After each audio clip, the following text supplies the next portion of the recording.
Hello guys, it's Nisha here and you're watching my video on Foundations of Python. Today we are going to talk about how to obtain user input in Python.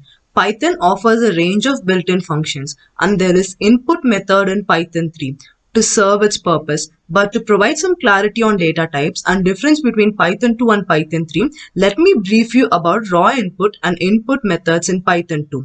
Raw input in Python 2 takes a single input which can contain spaces in it. There is no restriction on the length of the input.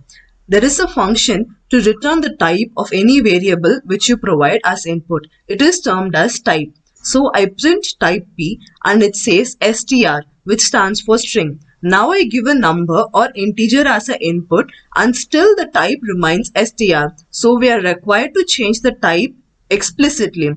Now let us explore input function in Python 2. I repeat the same procedure and input seems quite capable of detecting data types on its own. Now let me try list, set, dictionary, tuple, string. While using raw input, it considers every input as string, but input implicitly detects the data type and performs typecasting.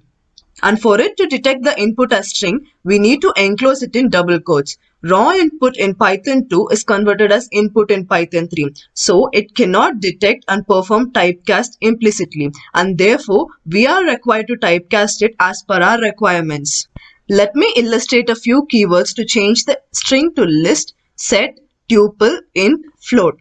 List keyword takes an argument and splits them to substrings of length 1 and appends them to the list. So this can be used when all the elements of your list is of type string whose length is 1. Otherwise, stick to the method append explained in the list video. Tuple keyword does a similar job, so is set. Int method converts the number to integer data type and float method converts the data to float type whose precision can extend up till 15 to 17 significant decimal digits. So that's pretty much what I wanted to cover about obtaining user input in Python, and I'm waiting to see you guys on my next video on conditional statements in Python. Take care and stay tuned for more updates. Thank you.